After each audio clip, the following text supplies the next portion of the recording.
अस्सलाम वालेकुम। आज के अखबार के साथ मैं उराना इसी दुआ से प्रोग्राम का आगाज़ करते हैं कि अल्लाह रब्बुल इज़्ज़त आज के रोज़ हम सब के लिए आसानियाँ पैदा करें, आमीन। बढ़ते हैं प्रोग्राम की जानिब। जैसा कि आप जानते हैं कि प्रोग्राम में शामिल होती हैं वो तमाम ख़बरें जो अखबारात की इशाअत का हिस्सा हैं, और इन्हीं तमाम ख़बरों पर तज्ज़िया और तबसरे के लिए मेरे साथ जो मेहमान शख्सियत मौजूद हैं। मेहमान की जानिब बढ़ने से पहले मैं फिर कुछ जुमलों पर इक्तफ़ा करूँगा जो आपके गोशगुजार करने हैं। झूठ में झूठ मिलाने से हक़ाइक़ मसख़ होंगे। मरकज़ियत किधर है?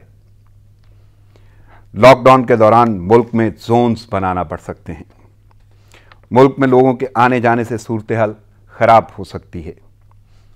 बल्क में लोगों के आने जाने से सूरत हाल ख़राब हो सकती है। मसाजिद की मॉनिटरिंग सख्त की जाएगी। बहुत अहम जुमला, लॉकडाउन का वापस आना अवाम के हाथ में है। ये वो जुमले हैं जो 8 मई के प्रोग्राम में कहे गए और मेहमान शख्सियत की जानिब से कहे गए, लेकिन इनके बयान करने का मकसद लफ्ज़ों का इस्तेमाल और ख़बरियत की गहराई पर नज़र जो है वो बताना है। आज भी मेरे साथ जो शख्सियत मौजूद हैं वो वही शख्सियत हैं जिन्होंने 8 मई को ये जुमले बोले और बहुत सारे ऐसे सवालात रेज़ किए थे हुकूमत के सामने लॉकडाउन से पहले, जो बाद में हुकूमत की प्लानिंग का हिस्सा नज़र आए, फ़ैसलों का हिस्सा नज़र आए। तो मेरे साथ मेहमान शख्सियत यहाँ पे स्टूडियो में मौजूद हैं। कॉलम नगार, तज्ज़ियाकार, एग्जीक्यूटिव डायरेक्टर न्यूज़ सच TV नदीम रज़ा साहब। अस्सलाम वालेकुम सर।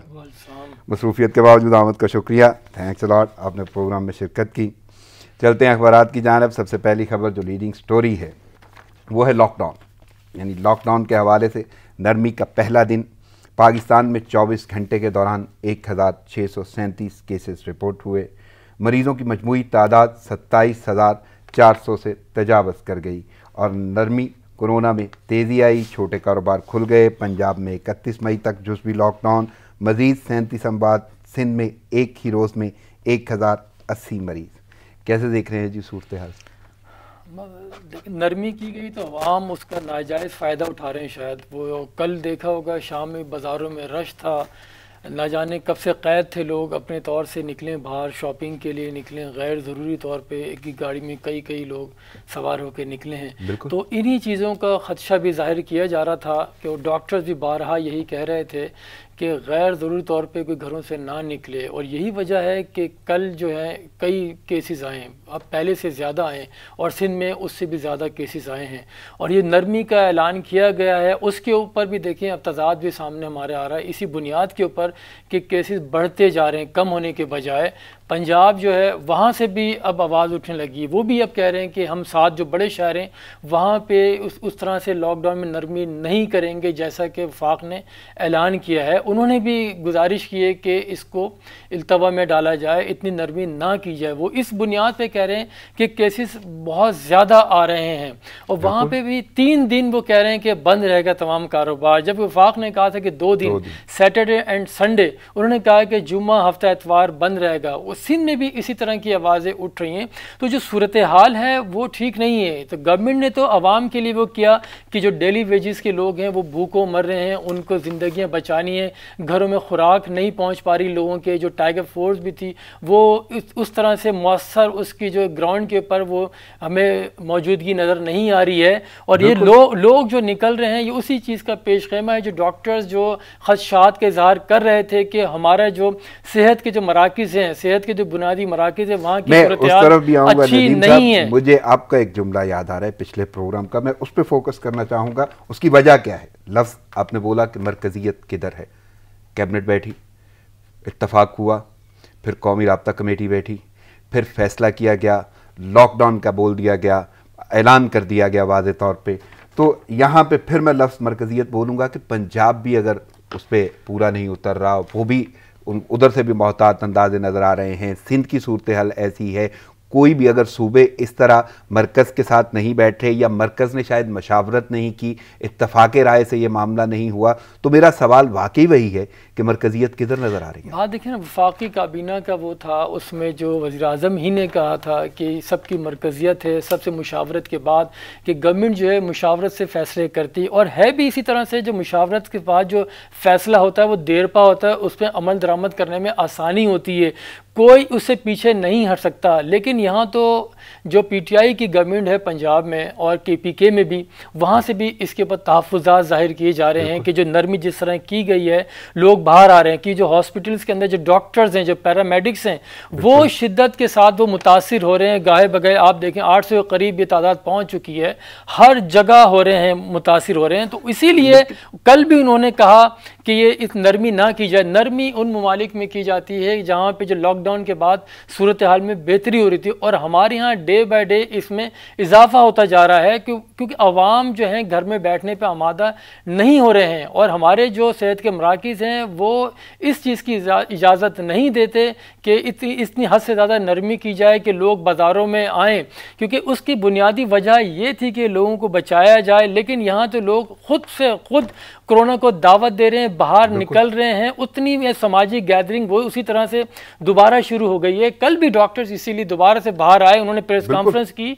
और आपने केपीके में भी देखा होगा, वहां भी डॉक्टर्स मुतासिर हुए हैं, वो क्वारंटीना में जा रहे हैं। का एक सिलसिला है। लेकिन मैं यहाँ पे पूछना चाहूंगा सूबा सिंध के हवाले से, वजीर आला सिंध जो हैं मुराद अली शाह, वो शदीद परेशान नजर आए, क्योंकि एकदम से इतनी तादाद बढ़ना और सूबे में 1000 क्रॉस कर जाना, 1000 का फिगर, तो वो बड़ी अजीब सी सूरत हाल, तशवीशनाक सूरत हाल है। तो वज़ीर आला परेशान है। अभी तो वो सूरत हाल है, जो टेस्टिंग की जो कैपेसिटी है हमारी, वो उस तरह से नहीं बढ़ी है।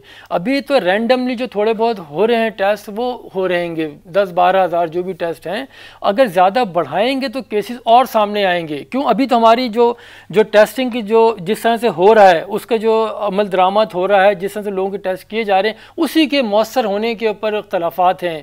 क्योंकि जो गवर्नमेंट जो लैब्स हैं वहाँ जाते पॉजिटिव आता है, जो प्राइवेट है मैं वो आपके सामने रख देता हूं। टेस्टिंग के हवाले से ही सबसे अहम बात तो यह है कि सरकारी लैब में जो गिरफ्तार कोरोना है, प्राइवेट लैब से फरार होना शुरू हो गया। यानी सरकार कोरोना टेस्ट में इंतहाई मुस्बत है, लेकिन प्राइवेट नताइज जो हैं वो मनफी आ रहे हैं। सरकारी और निजी लैब्स की रिपोर्ट का ये तजाद जो है आवाम के लिए तो इंतहाई बहुत बड़ा इम्तहान। आप देखें ना, जिसका जो सरकारी जो लैब है वहाँ से पॉजिटिव आ जाता है, वो तो आइसोलेट हो गया, उसका पूरे अहल खाना, ख़ानदान के अफराद और गली मोहल्ला दफ्तर सब जगह जहाँ जहाँ वो काम करता था, जिससे वो मिल रहा था, जिसका पॉजिटिव आया सरकारी लैब से, उसकी तो ज़िंदगी गई, सबका बाइकाट हो गया। उससे फिर अगर वो अगले दिन जाके लैब से प्राइवेट लैब में जाता है तो नेगेटिव आता है, लेकिन जो उसकी साख थी वो मजरू हो चुकी है, वो आइसोलेट हो चुका है। उसके बावजूद उसे 14 दिन जो है क्वारंटाइन में गुजारने पड़ेंगे, वो घर में रहेगा। तो इसका कौन जिम्मेदार है? ये किस तरह से हो रहा है? यानी कि सरकारी सतह पे क्या आप जो प्राइवेट लैब्स हैं उनको प्रमोट किया जा रहा है, उनका कारोबार बढ़ाया जा रहा है? जस्ट लाइक जैसे एजुकेशन का था, जो सरकारी जो इदारे में जो लोग थे वो प्राइवेट इंस्टीट्यूट चला रहे थे, जाके शाम में क्लासें ले रहे थे, उसी तरह से यहाँ भी उसी तरह से हो रहा है कि जो सरकारी जो इदारों में बैठे हुए, लैब्स में बैठे हुए, हॉस्पिटल्स में बैठे हुए, वो यहाँ से लोगों को वहाँ भेज रहे हैं, उनका बिजनेस चल रहा है। और जो वहाँ पे लैब में 8,500 10,000 का जो टेस्ट करा रहे हैं, तो ये क्या है? किस तरह से आप करा रहे हैं? इस चीज़ पे हमें देखना होगा। ये तो उसी तरह से हो गया है, एजुकेशन, हेल्थ और दीगर जो सेक्टर हैं, जो प्राइवेट के शोबे हैं, उनको आप फ़रोग़ दे रहे हैं, जो सरकारी शोबे हैं उनको आप ख़राब भी कर रहे हैं। सबसे उनको अहम नुक्ता तो ये, एक तो वो नुक्ता जो आपने बयान कर दिया कि जो शख्स वहाँ से एक बार मुस्बत आ जाता है, उसके बाद उसका तो एक पूरा ट्रायल शुरू हो जाता है, उसका पूरा हो गया, ऐसा ही है, अजीज़ व अकारब का, दोस्तों का, उसका अपना, और क्या असरात होते हैं वो एक अलग मैटर है। उसके बाद 14 दिन का क्वारंटाइन। लेकिन सूरत हाल ऐसी भी देखी गई है कि जैसे डस्का में पुलिस एहलकार की सरकारी रिपोर्ट निजी लैब ने मुस्तरद कर दी, एहलकारों का प्राइवेट टेस्ट कराने का मुतालबा। और ये हमने पहले भी देखा है इस्लामाबाद हाई कोर्ट के मुलाजम में जो टेस्टिंग किट्स हैं, इसकी जो मौसर होने के ऊपर सिर्फ पाकिस्तान में दुनिया भर में सवालात उठाए गए। तंजानिया की मिसाल हमारे सामने बहुत बड़ी मिसाल है, जहाँ पे बकरी का टेस्ट किया गया तो मुस्बत आ गया, तो फिर तंजानिया के सदर ने रिजेक्ट कर दिया, बोला हम अपने अवाम को सिर्फ इमदाद के लिए नहीं मार सकते। एक बहुत बड़ा पैगाम है ये दुनिया भर के लिए, उसमें हमारे लिए भी यही पैगाम है कि हम किस तरह से इसको टेस्ट करें। अच्छा, ऐसी ही सूरत हाल में एक जानिब ये हो रहा है, फिर यहाँ से भी स्मगल की जा रही हैं। अभी देखिए कल पकड़ी गई हैं, यहाँ से लंदन स्मगल की जा रही थे, 1.5 लाख मास्क और वो 5,000 से करीब जो टेस्ट किट्स वो की जा रही थी। ये किस तरफ जा रहे हैं? ये इस सूरत हाल में जो बहरानी कैफियत का सामना आवाम को करना पड़ा है, ना से हुकूमत भी इसमें तजद्दुब का शिकार है। वो एक फ़ैसला लेती है, उसके बाद फिर बैक करना पड़ जाता है। वो फ़ैसला ले लेती हैं, बोलती हैं कि इत्तफाक़ राय से हुआ है, उसके बावजूद फिर सवालात उस पर उठना शुरू हो जाते हैं। इवन जो गवर्नमेंट्स हैं वो सवालात उठा रही हैं उसकी सेहत के ऊपर। ये किस जिस तरह से मामलात आगे बढ़ेंगे। लेकिन तो एक बड़ा अजीब सी सूरत हाल है नदीम साहब। एक तो हम बात कर रहे हैं कि टेस्टिंग में नताइज के हवाले से मस्बत और मनफी का कॉन्सेप्ट और सरकारी और प्राइवेट का कॉन्सेप्ट, लेकिन NIH इस्लामाबाद का सबसे बड़ा इदारा, पूरे पाकिस्तान से वहाँ से टेस्टिंग के लिए वो तमाम चीज़ें प्रोवाइड की जाती हैं और बाकायदा टेस्ट वहाँ से कराए जाते हैं उसके स्टेटस की वजह से। लेकिन सेनेटर साहब कल उन्हें टेस्ट करवाना था और वो अच्छा खासा घूमते रहे मियाँ अतीक, वो नाला भी नजर आए और उन्होंने खुद बोला कि कोरोना टेस्ट कराना है, दर बदर फिर रहा हूँ। वाज़े तौर पर उनका वीडियो ये सामने आया। अब देखो सूरत हाल ये है कि हर खास व आम सभी इसका शिकार हो रहे हैं। कोई एक दुर्समत नज़र नहीं आ रही कि कहाँ जाना है, किस तरह से करना है। Lack of planning. अगेन मैं बारहा कहा है कि जब तक हम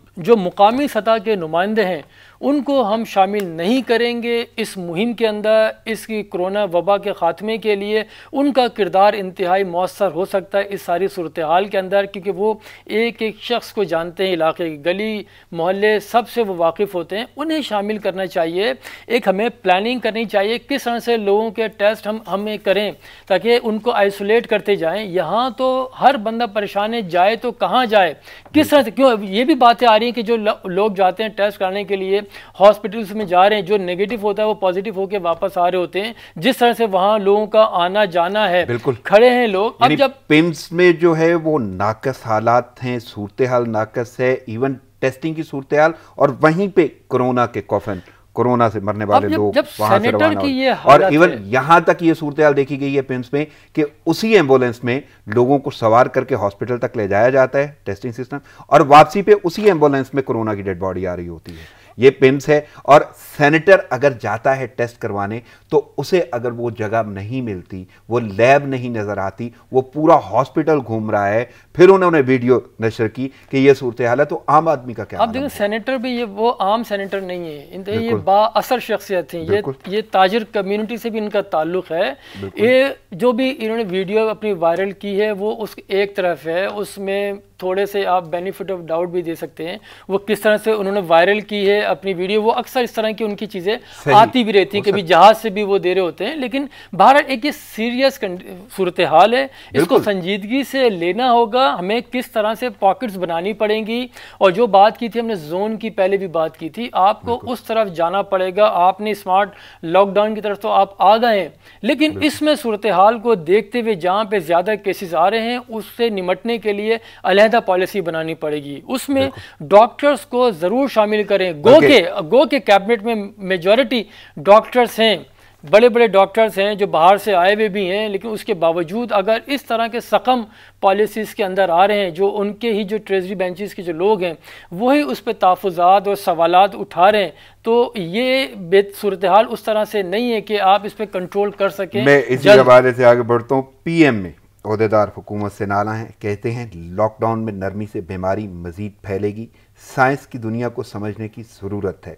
और इसके साथ साथ मुल्क में 700 से ज़ायद हेल्थ केयर वर्कर्स और डॉक्टर्स कोरोना से मुतासर हो चुके। हुकूमत हिफाजती सामान फ्राहम करे, ये कहना है डॉक्टर असफर यार का। उनका वीडियो पैगाम सामने आया है। लेकिन ये इतनी बातें होने के बावजूद, कॉन्फ्रेंसेस होने के बावजूद, वीडियो पैगाम देने के बावजूद, और बहुत सारे ऐसे यानी ओहदेदारों का वाज़े ये कहना कि लॉकडाउन जो है उसमें अगर नरमी होगी बीमारी मजीद फैलेगी, तो हुकूमत क्यों नहीं डॉक्टर से मुशावरत कर रही?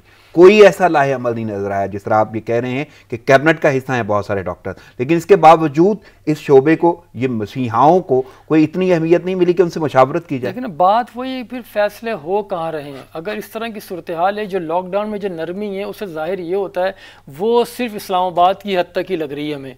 बाकी जो चारों सूबों जो हैं, जो वहाँ से आवाज़ें उठ रही हैं, वो उस तरह से नहीं उठ रही जैसा कि फैसला किया गया है।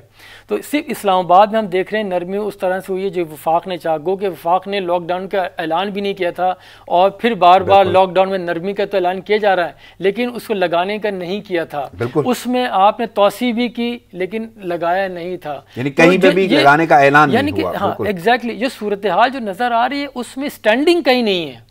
जो भी अब तक के जो फैसले हुए हैं, जो हमारे यहाँ जो केस आया था पहला 26 फ़रवरी को, उसके बाद से जितने भी डिसीजन हुए आप देख लें, कहीं भी स्टैंडिंग नहीं है। उसके बाद ही फौरी कुछ न कुछ बयानात आने शुरू हो जाते हैं हुकूमती बेंचों से भी। अपोजिशन को तो खैर छोड़ें, वो तो इसकी वजह क्या है? आखिर ये स्टैंडिंग ना होने की वजह क्या है? ये कन्फ्यूजन है, क्लियर नहीं है पॉलिसी के अंदर। हमने जाना किधर, गो के बार बार बात हो रही है कि डेटा ओरिएंटेड ये हर चीज़ें हो रही हैं, जो इंटरनेशनली डेटा है उसी के मुताबिक कर रहे हैं। लेकिन अगर आप इंटरनेशनली डेटा देखें कि वहाँ पे 2-2 हफ्ते के बाद किस तरह से जो इफेक्टिव जो होते हैं उनकी तादाद बढ़ रही होती है और अमवात भी बढ़ रही होती है। आप पूरे ट्रेंड देखें जो जिस तरह से हुआ, जैसे चीन से शुरू हुआ था, उसके बाद फिर वो स्पेन में हुआ, ईरान एकदम बढ़ा था, ईरान रुक गया, उसके बाद कितने नीदरलैंड आ गया, बेल्जियम आ गया, ब्राज़ील इवन ऊपर आ गया, कितने ममालिक जो यूरोप के ऊपर आते जा रहे हैं। तो वो किस तरह से सूरत हो रही है। इटली देखें, उन्होंने जो उस पर कर्टेल किया है, किस तरह से उसको कम किया है, तो कुछ सूरत हाल तो है ना। हमें एक वाज़े जो हमारे इर्द गिर्द के जो ममालिक हैं उस तरह हमें देखना होगा। इवन दुबई को हम अगर ले लें, सऊदी अरब को ही हम ले लें, उन्होंने किस तरह से सख्ती की और उसके बाद जो घरों पे जो लोगों के राशन पहुंचाया। अभी तो हमारे राशन भी नहीं घरों पे पहुंचा। जो टाइगर फोर्स का नाम था वो कहाँ चली गई, वो कहीं नज़र नहीं आ रही। लोगों के घरों में कैसे जाएगा? आपने इसी से जुड़ी हुई एक वो है कि 12,000 जो है 3 महीने के लिए कोई कैसे करेगा? क्योंकि खुद जो अरकान असम्बली पार्लियामेंटेरियन जो बैठे हुए हों वो खुद अरबोंपति हैं, मेजॉरिटी उसके अंदर अरबोंपति है। कि वो कोई बताए ना 12,000 में एक गरीब खानदान 3 महीने कैसे काटेगा 4,000 रुपये, जबकि एक घर में 5 से 6 अफराद तो कम से कम होते हैं, वो कैसे गुजारा करेंगे? एक काद को भी अगर तशखीस के लिए जाना पड़ गया तो जो सूरत हाल नजर आ रही, जाएगा ही नहीं। वो कैसे जाएगा? वो 10,000 रुपये कहाँ देगा वो? तो लेकिन अगर वो कंफ्यूजन भी है, कंफ्यूजन की बिना पे अगर ऐसे फैसले हो रहे हैं तो आपको नहीं लगता कि स्ट्रेटजीज तो फिर मांद पड़ गई? यानी वो फैसले किसी हद तक कोई तवाना नहीं नजर आएंगे? उसके असरात अस्पतालों से जाहिर हो रहे हैं ना। जितनी तादाद में लोग वहां जा रहे हैं वो पॉलिसी बता रही है आपकी कितनी ठीक है या नहीं, उसमें सकम है या नहीं। तो अस्पताल आप देखें, वो है आपका मीटर। वहां से आपको मालूम होगा कि अगर केस कम हो रहे हैं तो पॉलिसी आपकी बेहतरीन जा रही है, अगर केसेस बढ़ रहे हैं तो कुछ ना कुछ गड़बड़ है जिसको आपने फौरी तौर पे रेक्टिफाई। और बड़ा अहम पहलू है, यानी ज़िम्नन सवाल है अस्पतालों के हवाले से, स्पेशली इस्लामाबाद में सरकारी अस्पतालों की ओपीडीज़ जो हैं वो बंद हैं। वज़ीर आज़म के ऐलान के बावजूद पिम्स और पॉलीक्लिनिक अस्पताल की इंतज़ामिया ओपीडीज़ खोलने के मुंतज़िर। अस्पतालों को नोटिफिकेशन का इंतज़ार है, लेकिन मरीज़ इंतज़ार की सूली पर हैं। यानी बाकी भी तो बीमारियां हैं, बाकी मामलात भी हैं, और ओपीडीज़ बंद करके बैठे हुए हैं, और कोरोना के मामलात अपनी जगह पे हैं। तो कैसे देख रहे हैं ये सारी बात? यही है ना, फैसले हो रहे हैं, उस पर अमल दरामद नहीं हो रहा। अगर ओपीडीज़ नहीं खुल रही तो इसके पीछे भी कोई ना कोई वजह होगी। वो वजह क्या है? वो वजह डॉक्टर्स बताएंगे। आप डॉक्टर के साथ आपको बैठना पड़ेगा। अगर आप खुद से 5-6 अफराद जो बैठे हुए हैं, जो मिनिस्टर हैं, उन्हीं के साथ पॉलिसी बना रहे हैं, उन्हें तो अपनी हुकूमत की जो पॉलिसी है, जो ऊपर से कहा जा रहा है, वो उसको टो करना है उन्होंने। तो जो डॉक्टर्स हैं, जो ग्राउंड पर हैं, जो ओपीडीज़ में जिन्हें देखना है मरीज़ों को, जो कोरोना के मरीज़ों को देख रहे हैं, असल तो वो लोग हैं, उनको लाया जाए। वो बारहा कह रहे हैं कि हमें ज़रूरी जो सामान है वो फराम किया जाए। आज तक वो उनका यही मुतालबा हो रहा है, मुतालबा उनका पूरा नहीं हो रहा है, इसी वजह से वो भी बीमार होते हैं। अगर जिस तेज़ी के साथ जो डॉक्टर और पैरामेडिक्स का अमला जो है वो मुतासिर हो रहा है, खुदा ना खासा अगर यही सूरत हाल रही तो फिर कौन इलाज करेगा इन लोगों का? फिर क्या होगा?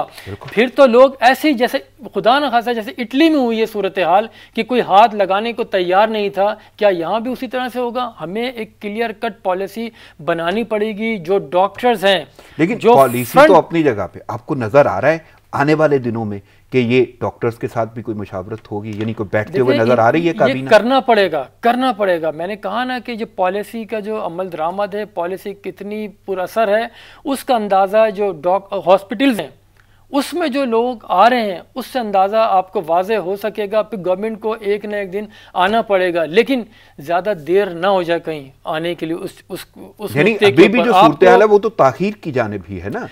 यानी क्यों नहीं गौर किया जा रहा कि डॉक्टर से मशावरत कर ली जाए, हॉस्पिटल्स की हालत को देखा जाए, टेस्टिंग के सिस्टम को देखा जाए, और इस सारे का सारा मंबा जो है वो डॉक्टर्स हैं जो बता सकते हैं। असल देखें ना, हर जमात के लोग हैं बयानबाजी में तो लगे हुए। इवन सिंध में आप देख लें जिस तरह की कल प्रेस कॉन्फ्रेंसें हुई हैं, जो एक दूसरे पे इल्ज़ामात लगाए गए हैं, क्या किसी महज़िब माशरे में इस तरह से होता है? जहाँ एक वबा आई हुई है जो हर घर में दाखिल हो रही है, लोगों को अस्पताल पहुँचा रही है, लोगों को अलहदा कर रही है, एक दूसरे के साथ समाजी दूरी पैदा कर दी गई है, ऐसे में आप आके एक दूसरे पे कीचड़ उछालें, क्या हमारा माशरा ज़वाल पजीर है? क्या हो गया है माशरे को? ये नहीं चाहते कि डॉक्टर के साथ बैठें, आप डॉक्टर के साथ मीटिंग करें, उनसे वे आउट पूछें कि किस तरह इसमें बेहतरी लाई जा सकती है, ना कि आप पीपल्स पार्टी के खिलाफ करें, पीपल्स पार्टी आपके खिलाफ कर रही है। ये हो क्या रहा है? अगर आप यानी आपको क्या नजर आता है, वाकई कौम या मुल्क को अगर मद्देनजर रखें तो वबाई मर्ज का सामना है, उसका तदारक चाहिए था, उसके लिए इकदाम चाहिए थे, और ये एक अजीब किस्म की सियासत और बयानात का सिलसिला शुरू हुआ। वो जो कहावत चली आ रही कि सियासत कि जो है ना उसमें दिल नहीं होता, ठीक है जी, उसके सीने में दिल नहीं होता है, तो यहाँ पे तो लग रहा है कि और कुछ भी नहीं है। बिल्कुल बिल्कुल, मैं खुद इस पे इत्तेफाक करता हूं कि सिर्फ दिल का कॉन्सेप्ट नहीं है, बहुत कुछ नहीं है। हाँ, दिल के अलावा सोचने समझने की सलाहियत है ना, शायद वो भी जो है उस तरह से नहीं है। ऐसी सूरत हाल में जहाँ अवाम बिलक रहे हैं, भूख से बिलक रहे हैं, कोरोना से तड़प रहे हैं, आप ऐसे में एक दूसरे के खिलाफ बयान दे रहे हैं। आप डॉक्टर के साथ बैठे हैं, आप डॉक्टर्स ना पीपल्स पार्टी के हैं, डॉक्टर्स ना नून लीग के हैं, डॉक्टर्स ना पीटीआई के हैं, डॉक्टर्स ना काफ लीग के हैं, ना एमक्यूएम के, किसी से ताल्लुक नहीं है।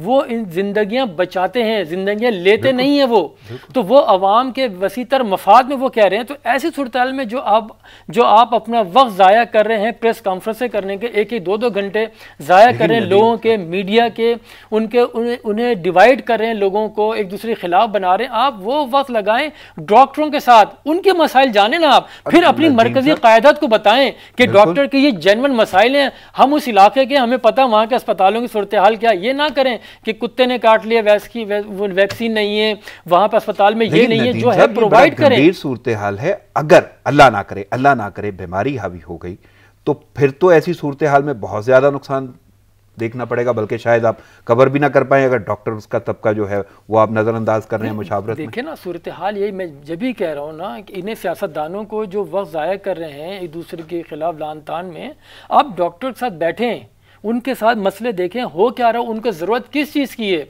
आप जो पैसा ज़ाया करें इसके अंदर आने जाने में, एक दूसरे बयानबाजी देने में, थोड़ा बहुत उनका तो ख्याल करें। आप क्यों लगे हुए इस तरह से? तो हमें बैठना पड़ेगा क्योंकि देर ऑलरेडी आपको होती जा रही है। आलमी इदारे सेहत लेकिन अभी तक वो एहसास नज़र नहीं आया हुकूमत में। आपने कारोबारी हवाले से बात की, मईशत के हवाले से बात की, तो आप कारोबारी हजरात से भी मिलने चले गए। आपको मसाजिद का मामला नज़र आया, इज्तिमात की बात हुई तो आप उलमा और मशाइख के पास भी चले गए, उनसे भी मुशावरत की।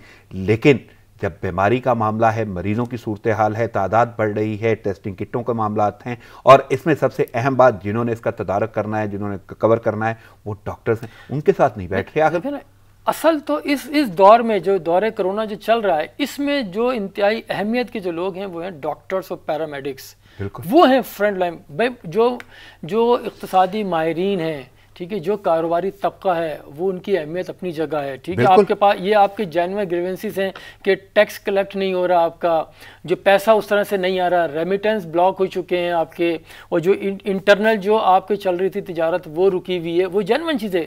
लेकिन डॉक्टर जिंदगी है तो सब कुछ है, वो है डॉक्टर्स हैं। आप ताजिर बिरादरी के साथ बैठ गए, आप उलमा के साथ बैठ गए, आपने मस्जिदें खुलवा दी। जो डॉक्टर्स हैं जो अव्वल रोज़ से शोर कर रहे हैं, अव्वल रोज़ से तवज्जो आपकी दिला रहे हैं कि इस तरफ आप सोचें, आप उनसे मिलने पे आमादा नहीं है, तो ये क्या सूरत हाल है। और बल्कि ये जिनसे मशावरत हो रही है, इनमें से ही अगर कोई शिकार हो जाता है तो उसे भी डॉक्टर के पास जाना है। एग्जैक्टली, देखें जा रहे हैं ना, टेस्ट कहाँ होते हैं जाके, कौन इलाज के लिए किधर जा रहा है। अब तो कोई बाहर भी नहीं जा सकता, बिल्कुल, कि जो बाहर थे वही वापस आ रहे हैं, और जो वापस आ रहे हैं वो देखें किस तरह से मुतासिर हो रहे हैं। अब वो शोर कर रहे हैं, जो बाहर से फ्लाइट्स आ रही हैं उनके अंदर बेशुमार लोग हैं जिनमें पॉजिटिव आ रहा है, फिर जो क्वारंटाइन में बैठे हुए हैं जिनका नहीं है, सिर्फ उनको गुजारना होता, हफ्ता 10 दिन गुजारने, तो वो शोर कर रहे हैं, वो आए रोज मुजाहरे किए जा रहे हैं। तो ये किस तरफ जा रहे हैं, एक मैस क्रिएट हो रहा है। इसको आपको जल्द अज जल्द इस पर ओवरकम करना होगा, इस पर काबू पाना होगा। अगर इस पर काबू ना पाया गया तो फिर कुछ नहीं बचेगा। नहीं, लाजम बात है कि आपको मुशावरत करना होगी, डॉक्टर्स को पकड़ना होगा। सही, आगे बढ़ते हैं नदीम साहब, थोड़ा सा नैब के हवाले से गुफ्तगू हो जाए, और नैब की जो सूरत हाल नज़र आ रही है, बल्कि मैं ये चाहूँगा क्योंकि आज संडे है तो हम थोड़ा सा हफ्ते को भी रिकलेक्ट करेंगे। एक तो ये है कि चीनी पर 100 अरब से ज़ायद का डाका डाला गया, जिसके हवाले से शाहिद खाकान और खुर्रम दस्तगीर को एक्सपोर्ट की इजाज़त से कीमत वाज़ेह तौर पे चेयरमैन FIR से मिलना पड़ा और शवाहद देने थे, और उनका कहना है ECC और काबीना की एक्सपोर्ट की इजाज़त से कीमतें बढ़ी हैं। और ख्वाजा सारफी कहते हैं नैब नोटिस की शदीद मजम्मत करते हुए कि हुकूमत सियासी इंतकाम लेकर वक्त ज़ाया कर रही है। और इससे पहले हमने ये देखा इत्तेहादी जो वाज़ेह तौर पे कोर्ट तक चले गए, चौधरी परवेज़ इलाही, तो कैसे देख रहे हैं नैब का किरदार और ये सारे? नैब को तो अव्वल रोज़ से सभी यही कह रहे हैं कि ये पॉलिटिकल इंजीनियरिंग इदारा है, इसको आर्म ट्विस्टिंग के लिए इस्तेमाल किया जाता है। जब किसी का बाजू मरोड़ना हो तो वो किया जाता है। इसीलिए पहले तो अपोजिशन चल रहे थे, लेकिन अब जो परवेज़ इलाही का जो आपने जिक्र किया, वो जिस तरह से दौड़ के लाहौर हाई कोर्ट पहुँचे हैं, तो ये बहुत बड़ा एक अलामत है इस चीज़ की कि कुछ होने जा रहा है। क्योंकि यही बारहा हर किसी की जानिब से आए, इवन PTI वाले भी यही कहते रहे कि ये इदारा है, इसको इस्तेमाल किया जाता है लोगों को रोकने के लिए, टोकने के लिए, उनकी फ़ाइलें खोलने और बंद करने का सिलसिला, जो उनको फिर मरोड़ के वो असल जो काम लिए जाते हैं जो वो नहीं कर रहे होते, तो वो सारी चीज़ें इसी तरह से हैं। जैसे अभी देख, ये जो वक्त है, इस सूरत हाल में तो कम से कम इसको साइड में करना चाहिए था इदारे को। क्यों? इससे बेशतर जिस तरह लोगों को बंद किया गया, सालों जेलों में गुजारा गया, हमजा मुस्तकिल जेल में कुछ साबित करते, प्रूफ देते तो सज़ा सुनाई जाती। शहबाज शरीफ को भी पहले, नवाज शरीफ को रखा, आसिफ जरदारी को रखा, सबको रखा, कहाँ गए? अलीम खान को लेकर आया बाहर, उन पर इल्ज़ाम लगाया, उनको हटा दिया गया, मिनिस्ट्री से हटा दिया गया उनको, उसके बाद दोबारा मिनिस्ट्री दे दी गई आपने। तो ये सब कुछ क्या हो रहा है कि वहाँ जाते हैं, वहाँ से क्लियर होकर आते हैं, दोबारा आप मिनिस्टर बना दिए जाते हैं। ये सारी सूरत हाल यही है। हालांकि चौधरी परवेज़ इलाही का जो मामला है उसको नैब ने भी कह दिया हमने नहीं खोला, क्योंकि वो बात यही हो रही है कि कुछ फाइलें हाथ लग गई हैं नैब के चेयरमैन की भी, तो वो अब उनके ज़रिए चीज़ें इस्तेमाल की जा रही हैं इस तरह से कि कैस वो ये चीज़ें चल रही हैं, जिसकी बुनियाद के ऊपर ये चौधरी परवेज़ इलाही के जो 20 साल पुराने केसेस वो थे। तो बात ये है कि कोई उससे इंकारी नहीं है, बस अब ये कहते हैं कि टाइमिंग कैसी है, क्यों इस वक्त खोला जा रहा है? क्योंकि चौधरी परवेज़ इलाही के देखें ना, राना सनाउल्लाह से मुलाकात, फिर ख्वाजा बिरादरान से मुलाकात, फिर अलीम खान, और ये खुला ये कोई पसे पर्दा या कोई ऐसी बातें नहीं है। तो ये मैसेजेस हैं। लेकिन बात ये है जो परवेज़ इलाही साहब बारहा कहते हैं कि हम ये कर देंगे वो कर देंगे, लेकिन खुल के कभी बोलते भी नहीं। हाफ वो आधा जुमला बोल के छोड़ देते हैं चीज़ों को आगे के लिए, यानी कि कहीं इत्तेहादी होने की वजह से तो नहीं? नहीं, इत्तेहादी कौन सी इत्तेहादी हैं? आप देख, गो के उन्हीं की वजह से ये तहरीक इंसाफ की जो गवर्नमेंट है पंजाब में, उन्हीं के कांधों पर है, जो कि इंतहाई कम सीटें हैं उनके कांधों पर हैं। उनको ये खुशफहमी है कि वो निकल गए तो गवर्नमेंट गिर जाएगी। गो के वो सेनेट का जो इलेक्शन हुआ था वो भूल गए, उनकी शायद जहन में नहीं है, तो उनकी खुशफहमी दूर हो जानी चाहिए उससे भी। तो इसलिए वो पर फैला रहे हैं, वो चाह रहे हैं कि वो भी ज़र्ब लगाएं जो सूरत हाल है, जिस तरह से उनको ब्लैकमेल करने की कोशिश की जा रही है, तो इसलिए उन्होंने भी किया। लेकिन आपको लगता है, यानी एक तरफ तो जैसे आप कह रहे हैं कि खुशफहमी है, दूसरी तरफ पर भी वो फैला रहे हैं अपनी अंदर से, वो कॉन्फिडेंट भी होंगे। एक सीजन पॉलिटिशियन है, एक अरसे से सियासत में, उन्हें बहुत कुछ पता है। तो ये भी एक नवाज शरीफ के इंतहाई करीबी हुआ करते थे, लेकिन जब उनको बाहर निकाला मुशर्रफ दौर में, ज़बरदस्ती उनको पाकिस्तान से बाहर भेजा गया, उसके बाद ये क्लोज हो गए थे, फिर इनकी राहें जुदा हो गई थी। गो कि इनके दरमियान पहले पंजाब में गवर्नमेंट के लिए भी आपस में मेल मिलाप चला था, मीटिंगें शुरू हुई थी, लेकिन मुस्लिम लीग नून कैसे पंजाब दे सकती है चौधरी परवेज़ इलाही को? तो इसी बुनियाद पे इन्होंने यहाँ भी कैंपेन चलाई, फिर गवर्नर ने भी किस तरह से स्टेटमेंट कुछ इस तरह से आया। तो ये सारी सूरत हाल वो चल रही है, लेकिन ये मौका नहीं है सियासत का। ये इस वक्त एटलीस्ट ये नहीं करना चाहिए था, क्योंकि आपका मेन जो सब्जेक्ट है वो कोरोना ही है। लेकिन आप इसको किसकी सियासत कहेंगे? एक इदारा है, दूसरा गवर्नमेंट है, तीसरा इत्तेहादी है, यानी आखिर ये कौन सा गठजोड़ है और क्या करना चाहता है ऐसे हालात में? ये वो गठजोड़ है जो हर गवर्नमेंट में होता है, हर जगह होता है, हर दौर में इस्तेमाल होता है, हर जगह से इसके ऊपर वार किए जाते हैं, अपने मतलब की चीज़ें निकाली जाती हैं। जैसे बारहा परवेज़ इलाही कहते रहे कि हमारी ज़बान खुल जाएगी, हर सियासतदान जिसको पकड़ा जाता है कि हमें तंग ना करो फिर हम बोलेंगे, यानी कि देखें हैं सब करप्टी, सब ने जो इतनी दौलत बनाई, जो अरबोंपति हैं, जैसे मैंने जिक्र किया था अभी, अरबोंपति हैं, ये इन्होंने कौन सा कोरोना वायरस के जो मुतासरीन हैं उनके लिए क्या फंड दिया है? जितने भी लोग हैं आप देखें ना, सिर्फ गवर्नमेंट के ख़जाने से अगर 12,000 वो भी गवर्नमेंट दे रही, वो भी उस तरह से लोगों को नहीं मिल रहे हैं। अगर ये चाहें ये चाहें तो सब बेहतरी आ सकती है। इनके इतने बैंक बैलेंस हैं,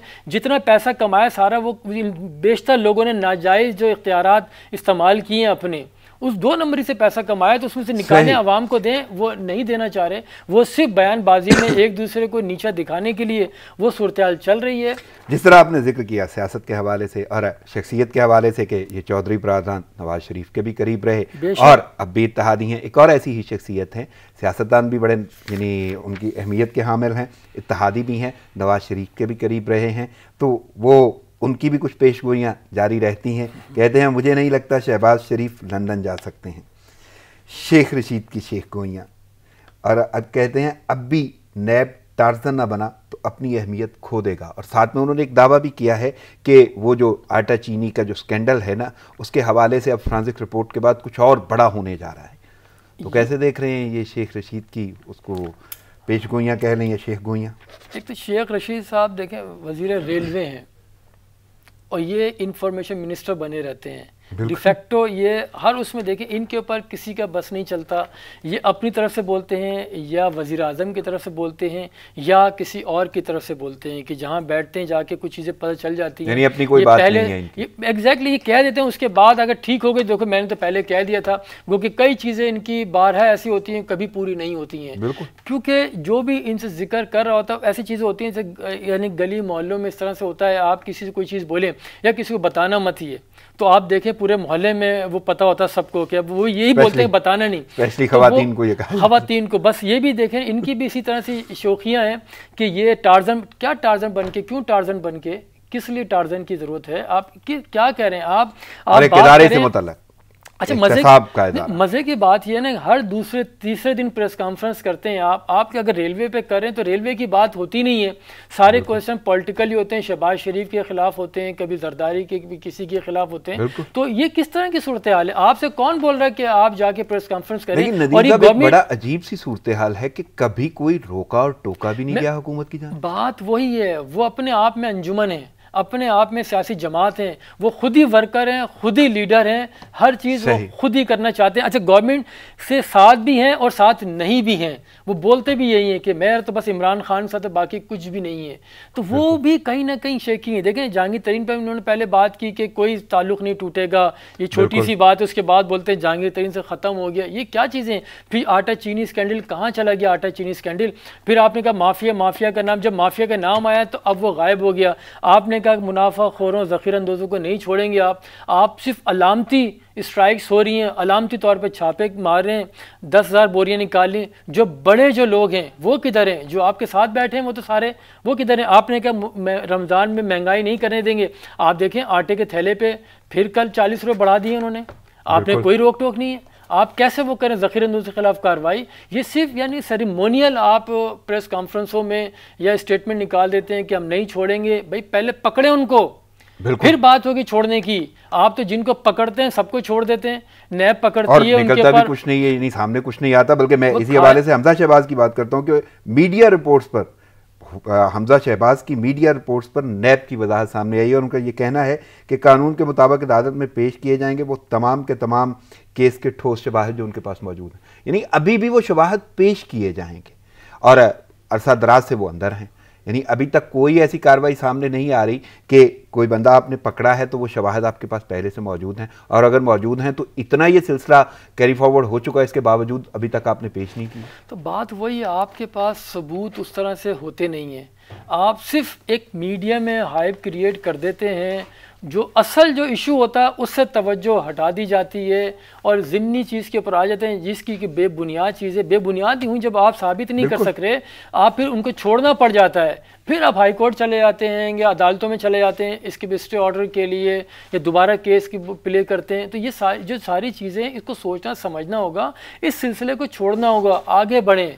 ये ऐसा ना करें कि ये कहना पड़ जाए कि जो हमारा जो ये दौर चल रहा है, ये जवाल माशरा जो हो रहा है, ये उसकी भी उरूज का दौर है। कहीं ऐसा ना कहने पे लोग आ जाएं कि आप जो सूरत हाल है इसमें बेहतरी की तरफ नहीं जा रहे, आप मज़ीद बिगाड़ पैदा कर रहे हैं। इस सूरत हाल में अवाम भी देख रहे हैं, अवाम का भी सब्र का पैमाना लबरेज हो सकता है। जिस तरह सियासतदानों में जो अदम बर्दाश्त बढ़ती जा रही है एक दूसरे के खिलाफ, वो बोल रहे हैं हर कोई भी मुस्तकिल नहीं आता गवर्नमेंट करने।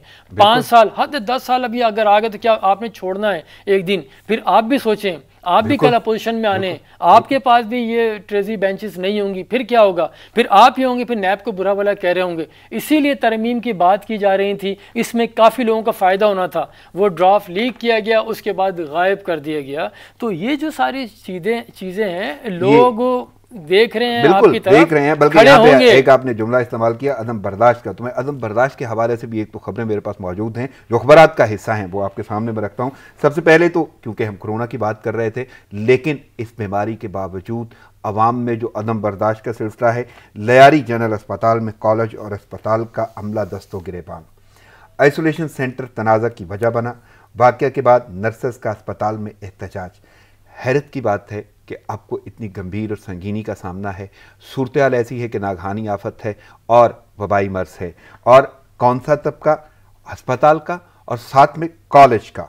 ये वो एक अजीब सी सूरत हाल है कि एजुकेशन और मसीहा या डॉक्टर्स आपस में गुत्थम गुत्था होते हैं आइसोलेशन की वजह से, और आइसोलेशन का मामला जो है वो हालिया सूरत हाल में आपको सामना करना पड़ रहा है। लेकिन अदम बर्दाश्त का ये सिलसिला है और बाद में एहतजाज की सूरत हाल बनती है। देखिए, ये फ्रस्ट्रेशन जो है ना लोगों की निकल रही है। अब फ्रस्ट्रेशन एक तरह की नहीं है, कई नौइयत की है। एक तो कोरोना का खौफ है आपके पास, अच्छा फिर रोज़गार का मसला आपके पास है, फिर घर का किचन है, बच्चों की तालीम है, जो बीमार हैं उनके इलाज का मसला है, घर का किराया है, ठीक है, नौकरी के चले जाने का दुख है, रंज है आपको, आप कैसे गुजारा करेंगे आप? तो ये सारी चीज़ें वो हैं। फिर आप देख रहे हैं अपने ऊपर जो सियासतदान हैं, जो आपके लीडर हैं, जो रहनुमा हैं, जो बोलते हैं हम आपके नुमाइंदे हैं, ऐसी सूरत हाल में जब वो बिल्कुल पर्दे पे है ही नहीं कहीं भी, तो उनका यही हाल होता है। फिर जो डॉक्टर्स की रही बात, डॉक्टर्स के ऊपर कितना दबाव है आप ये भी तो देखें। डॉक्टर उनके ऊपर बेजा दबाव डाला जा रहा है। ये कोरोना के मरीज़ अलग हैं, उसके अलावा जो रोज़मर्रा के जो मामलात हैं, जो बीमारियाँ हैं मुख्तलिफ, जो पहले से जो पेशेंट हैं, और फिर नज़ला ज़ुकाम, ये तो चलता ही रहता है, फिर बच्चों का जो सिलसिला रहता है। तो इस सारी सूरत में ये होना यही है, क्योंकि वो देख रहे हैं कि सिर्फ बयानबाजियाँ चल रही हैं, कुछ नहीं हो रहा। इस सूरत हाल में आपको जो सेहत के जो मराकिज़ हैं उन्हें बेहतर करना चाहिए था, उन्हें इक्विप करना चाहिए था। बारीक नुक्ता और ज़िम्नन सवाल, जिस तरह हम डॉक्टर्स की बात कर रहे हैं, पैरामेडिक्स की बात कर रहे हैं और ये अदम बर्दाश्त की बात कर रहे हैं, यहाँ पे तो सूरत हाल ऐसी होगी कि साइकेट्रिस्ट का भी सिलसिला शुरू करना पड़ेगा। तो अभी तक तो उनसे भी कोई मुशावरत नहीं हो रही। आपको नहीं लगता कि वो भी किसी ना किसी सूरत हाल में उन्हें इन्वॉल्व किया जाए और आप उनसे पूछें? क्योंकि ये मामलात जब कवर होते हैं या रिकवर नहीं होते तो इसके बावजूद आपको उस तरफ ज़रूर जाना पड़ेगा, और जो सूरत हाल मुआशरे की है उसमें तो उनका एक बहुत अहम किरदार है। देखिए ना, काउंसलिंग तो जब करेंगे आप, पहले जो 1 महीने से ज़्यादा हो गया प्रेस कॉन्फ्रेंस करते हुए, अपीलें करते हुए, इल्तजाएँ करते हुए कि हमसे बात करो, कोरोना पे किस तरह से निपटना हम बताएंगे। अभी तो उनसे बात नहीं कर रहे, तो काउंसलिंग का मरहला तो बाद में आता है, उनसे कैसे बातचीत करें? फिर काउंसलिंग कौन देगा? अब ये भी देख रहे हो कि कौन सा कोई है कैबिनेट में जो साइकेट्रिक, कि वो किस तरह से लोगों से ट्रीट कर सके। तो ये सारी सूरत हाल है, इसमें हमें बुर्दबारी का मुजाहरा करना पड़ेगा। लेकिन नदीम साहब, अदम बर्दाश्त का मामला तो माशरती हवाले से भी बड़ी अहमियत का हामिल है। बल्कि कल का एक वाक़या है, शेखपुरा में मामूली लड़ाई ने ख़ानदान उजाड़ डाले, खातून समेत 9 अफराद कत्ल, खेतों और बाज़ारों में ढूंढ ढूंढ कर गोलियां मारी गईं। आप देखें ना, उनके ये 2 मिनट में तो नहीं हुआ होगा ना, वक्त लगा होगा इसके अंदर, ठीक है। इलाका भी बहुत बड़ा नहीं है, वो किस तरह से मोटरसाइकिलों पे गए होंगे, बाजार में मारा, खेतों में गए जाके मारा, 9 लोग मार दिए, एक ही घर के तीन लोग भी मारे आपने। तो कहाँ थी पुलिस, कहाँ थे लोग? देखिए, कोई किसी को नहीं बचाता। अब ये अलमिया जो है, देखिए हमेशा बुराई ऊपर से ही नीचे आती है, बारहा मैंने कहा है। और यही सूरत हाल यहाँ पे मुआशरे में, कोई एक दूसरे को बचाने पे तैयार नहीं है। सब बाद में आ जाते हैं बयानबाजियों के लिए, हाय मार दिया, ये गलत हो गया। उस वक्त कोई नहीं रोकता। तो उस वक्त अगर रोकें, एक दफ़ा कोई खड़ा हो गया तो जो भी फायरिंग करने आता है ना, वो छुप के मारता है, वो सामने खड़ा नहीं रहता, वो भागता है। देखें तो बच्चे लड़े थे, देखें लेकिन मरे सारे अदम बर्दाश्त वही है ना जब माशरे में बेहिसी इसको कहेंगे आप कि देख रहे हैं जुल्म होता है और आप सामने खड़े होकर देख रहे हैं, जब चले जाएंगे तो आप उठाने के लिए आ जाओगे, हाय गलत हो गई, कितना मार दिया। बैन भी हो सकते हैं आपके वो सारे के सारे अंदाजे या सारी की सारी बातें जो बेमानी है, तो बेमानी है, सारे बेवकूफ़ हैं। आपको उस वक्त खड़ा होना पड़ेगा, आप स्टैंड लेंगे तो फिर मुआशरा बनेगा। अगर आप इस तरह दरगुजर से काम लेंगे, छोड़ देंगे, ये हमें भी मार देगा, ऐसा हरगिज़ नहीं होता। देखें वो दहशतगर्द है, वो मार के फौरी भागने की वहाँ से करता है। अगर आप खड़े हो जाएंगे तो वो कभी नहीं करेगा। हो सकता है शायद एक आध दफ़ा कर भी दे वो, लेकिन बारहा वो नहीं कर सकता ऐसे ही। तो आपको स्टैंड लेना पड़ेगा। ये जो अदम बर्दाश्त और ये दरगुजर से हम काम ले रहे हैं, बोलते हैं हमें तो कुछ नहीं कह रहा, दूसरे को कह रहा है। देखें ऐसा नहीं होता। अगर आग आपके बराबर वाले घर में लगी है तो आपके घर भी वो आग आएगी। बिल्कुल महफूज नहीं रह सकते आप नहीं हो सकते। तो इसीलिए कल ऐसा वो वक्त ना आए कि आपके आग लगे बराबर वाले बोलते मुझे क्या है, मैं तो निकल जाऊँ, ऑफिस चला जाऊँ, ये खुद निपटेंगे। नो सही। नदीम साहब आगे बढ़ते हैं, बात करते हैं भारत के मकरूह, भयानक और हटधर्म चेहरे की। सबसे पहले तो मकबूजा कश्मीर का मौसम ख़राब है, पाकिस्तान का मौसम सुनाओ। मोदी की पाकिस्तान के ख़िलाफ़ एक और भौंडी चाल। भारतीय ज़र खरीद मीडिया को पाकिस्तान मुखालफ टास्क दे दिया, और ये पहली बार नहीं है, वो उनकी सोच ऐसी ही है। और मीडिया जो है वो जो क्या किरदार अदा कर रहा है वो मुझसे ज़्यादा बेहतर आप जानते हैं। मैं तबसरा चाहूँगा कि ये स्पेशली पाकिस्तान का मौसम सुनने का बड़ा जुनून चढ़ा हुआ है। मतलब उनका मौसम तो इंतहाई ख़राब है, उनके अंदर का भी और बाहर का भी मौसम। जो अंदर का मौसम है वो हिंदुत्व की सूरत में जो इंतहा पसंदी, जुनूनियत, शिद्दत पसंदी, इस तरह के जितने अल्फाज हैं सारे वो उनका है। जो बाहर का मौसम है वो उस तरह से ख़राब हो रहा है कि अरब ममालिक के अंदर भी अब उनके ख़िलाफ़ आवाज़ें उठनी शुरू हो गई हैं। तो वो अब बात हुई कि ख्वाब देखने पर तो कोई पाबंदी नहीं है, उस पर कोई पहरा नहीं है, लेकिन उसकी कुछ ना कुछ हकीकत तो होनी चाहिए। जो आपने इस तरह से जो वेदर शामिल कर लिया आज़ाद कश्मीर का, गिलगित बल्तिस्तान का, तो ये अहमकों की जन्नत में रहते हैं। वो जिस तरह से ब्रेकिंग करके उस खबर को नशर किया गया कि मौसम में भी ब्रेकिंग न्यूज़ है, तो ये क्या है? ये जुनूनियत है, ये शिद्दत पसंदी है। आप क्या समझते हैं कि जो मकबूजा वादी पे आपने जो कब्ज़ा किया हुआ है वो मुतनाज़ा जो इलाका है, आपके इस तरफ भी आना चाह रहे हैं? सवाल ही पैदा नहीं है। जो गिलगित बल्तिस्तान, तो वो एक लफ्ज़ है फारसी के बज़ाम खेश कि अपनी सोच के ताबे आप सब कुछ कर रहे हैं ना, हकीकत तो नहीं है। ये जो आप सोच रहे हैं वो कर रहे हैं, तो क्या वो वाकई दुनिया मान जाएगी? क्या आपको लगता है कि वो हकायक हैं? नहीं, दुनिया को तो आप छोड़ें, क्या पाकिस्तान क्या ऐसे बैठे हुए हैं? गिलगित बल्तिस्तान के अवाम के ऐसे बैठे हुए हैं? उन्होंने पहले भी डोगरा राज और महाराजाओं के ख़िलाफ़ वो लड़े हैं, ठीक है? वो ऐसे नहीं आए, ज़बरदस्ती उन पर कब्ज़ा नहीं किया गया, उन्होंने उनको मार भगाया है, वहाँ से पाकिस्तान में शामिल हुए हैं। तो वो और बार-बार उन्हें ऑफर्स की गई भारत की जानिब से, लेकिन वो रद्द की गई। आप कारगिल भूल गए हैं क्या? बिल्कुल ठीक है, कहीं ऐसा ना हो कि दोबारा वो फिर जो आप लड़ाई तो आप शुरू करेंगे लेकिन ख़त्म फिर गिलगित बल्तिस्तान के लोग करेंगे, लद्दाख और कारगिल में पहुँच के फिर आपको पता चलेगा। तो ये सारी जो चीज़ें इनको नहीं करना चाहिए। मीडिया का जो किरदार है भारत का, इसके ऊपर तो इंटरनेशनल भी सतह पे आवाज़ उठ रही हैं। वो जितना बुनियाद परस्ती के ऊपर वो काम कर रहा है मीडिया, जो इंतहा पसंदी को फ़रोग दे रहा है, जिस तरह के बयानात, मेरे पास कुछ ऐसी हेडलाइंस भी हैं, मैं उस पर बात करता हूँ। भारतीय शहर अहमदपुर में हिंदू बलवाइयों को मुसलमानों के घरों पर धावा, मुसलमानों को घरों से निकाल कर तशद्दुद किया गया और इमलाक को भी नुकसान पहुँचाया गया। और इसके साथ साथ जो भारतीय हुक्मरान हैं वो मुस्लिम कुछ मुहिम चला रहे हैं, हिंदुओं को तशद्दुद और फसाद पर उभारने लगे हैं। वो घरों में हथियार रखने और मुसलमानों पर खुलेआम इस्तेमाल पर उकसाया जाने लगा। आखिर ये हिंदुत्व सोच जो है ये तो पूरा भारत बगाड़ देगी। क्यों एहसास नहीं हो रहा, और भारत के लोगों को क्यों एहसास नहीं हो रहा कि भारत टूट जाएगा और मुसलमानों पर जिस तरह जुल्म किया जा रहा है? वो तो हर गुजरते दिन के साथ उसमें शिद्दत आती जा रही है। वो जो हिंदुत्व का जो नज़रिया है उसमें शिद्दत आती जा रही है। आप देखें ना, कोरोना को जो मुसलमान से तशबीह उन्होंने देनी शुरू कर दी थी। अभी भी देखें तो 3000 जो तबलीगी जमात के लोग हैं करंटीना में थे, वो वक्त अपना गुजार लिया, 2 हफ्ते गुजार लिए, उसके बावजूद उन्हें नहीं रिलीज़ कर रहे, वहाँ से उन्हें जाने की इजाज़त नहीं दे रहे। ये क्या है?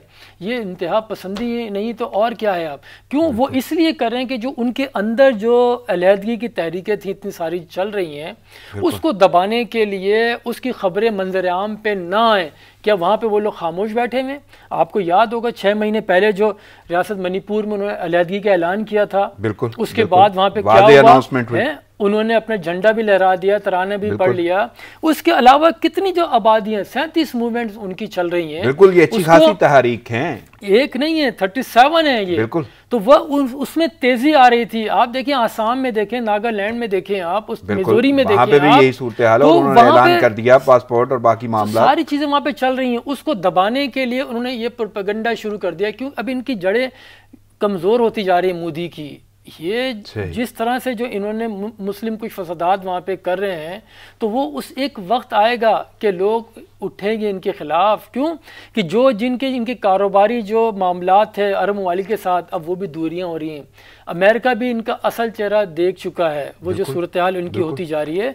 तो ये वक्त दूर नहीं है, इनके खुद के टुकड़े हो जाएंगे। जो इनका था अखंड भारत का जो है, तो वो इस तरह नहीं चलेगा। आपने जो प्रचार किया जा रहा है आरएसएस की नजरिए का, हिंदुत्व सोच का, वो अखंड भारत का, और उसी की बिना पे जो मुसलमानों के साथ सलूक है, बस झंडे लहराए जा रहे हैं अपनी मर्जी से, फिर ओथ लिए जा रहे हैं कि मुसलमानों के खिलाफ रहना है, और इसके साथ साथ कहा जा रहा है कि ना मुसलमानों से कोई चीज़ खरीदनी है ना उन्हें बेचनी है, और मुसलमान अगर कोई चीज़ खरीदने जाते हैं तो बाकायदा उनसे पूछा जाता है, और अगर वो वाजे कर देते हैं तो इंटरनेशनल मीडिया ने ये दिखाया कि उन पर जुल्म तशद्दुद हो रहा है। देखिए ये सिर्फ चीज़ें चल रही है ना, अब यही वजह है जो अरब ममालिक ने जो थोड़ा बहुत जो स्टांस अपना बदला है, उन्होंने भी बयानबाजियाँ शुरू की। इनके दुबई से 3-6 लोगों को वहाँ से वो रिपोर्ट किया। ये जो सूरत हाल चल रही है इसमें, लेकिन अरब ममालिक को मज़ीद शिद्दत से आना पड़ेगा सामने। ये सिर्फ पाकिस्तान के मुसलमानों का मामला नहीं है, ये पूरी दुनिया के मुसलमानों का मामला है। इसमें टर्की, ईरान, इन्हें भी स्टेटमेंट देना पड़ेगा अब, क्योंकि इंतहाओं को छू रही है ये। जिस तरह से मुतासिब पने का मुजाहरा कर रहे हैं भारत, इस पे उन्हें बोलना पड़ेगा। जो वर्कर बड़ी तादाद में जो अरब ममालिक के अंदर इनके लेबर्स हैं, वहाँ से अच्छा खासा रेमिटेंस वहाँ पे जाता है, तो इसको रोकना पड़ेगा।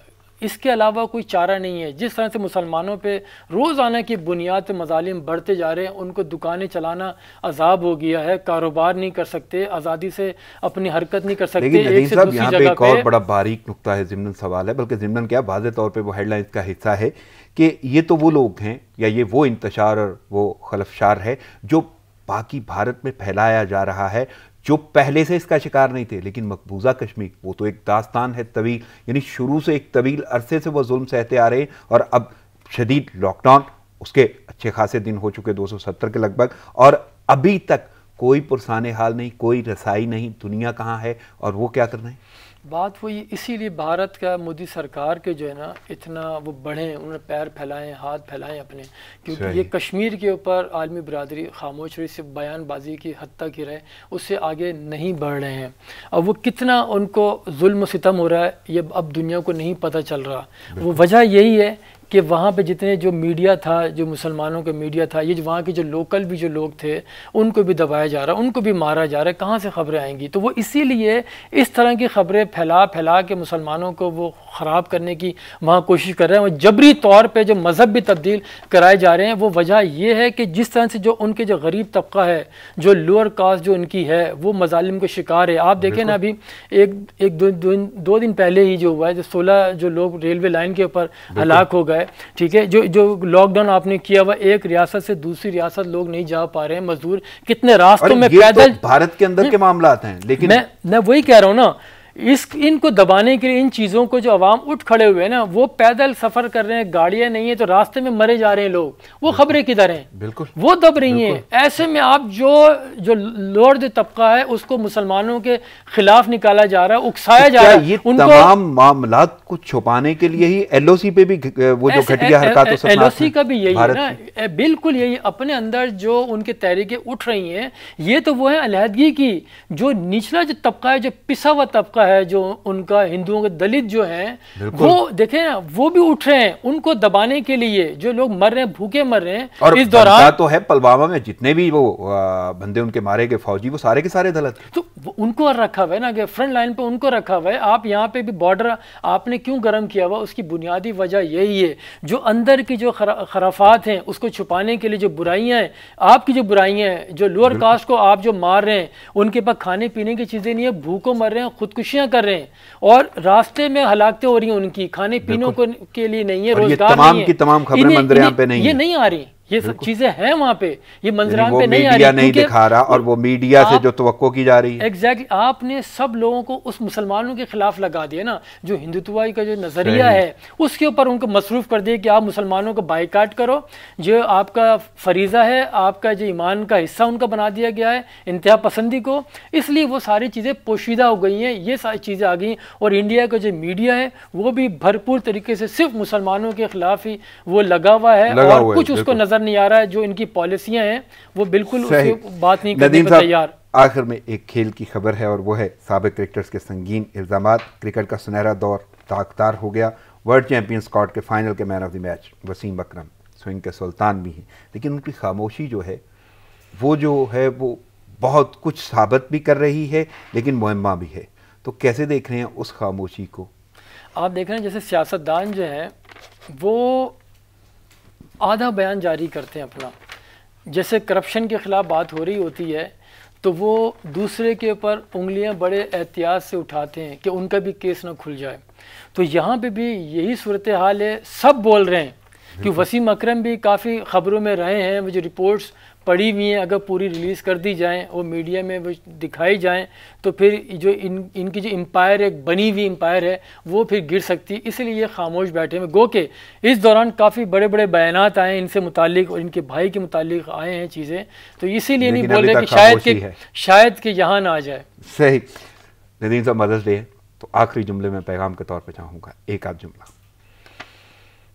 माँ पे क्या कहें, माँ का तो आप जो एक लम्हे की भी जो उनकी आपसे मुताल्लिक़ जो तरबियत है या टच है जो भी आपका है, रहम मादर का आप और उनकी शफ़क़त का कभी कोई बदला है ही नहीं कि माँ तो बस माँ है, यही काफ़ी है माँ। नदीम साहब, आपकी आमद का शुक्रिया। मैं इजाज़त चाहूँगा। नाज़रीन, इस शेर के साथ मैं भी इजाज़त चाहूँगा कि दूर परे आसमाना उत्ते रब सच्चे दाना, हेठ इस ज़मीन उत्ते बस एक माँ।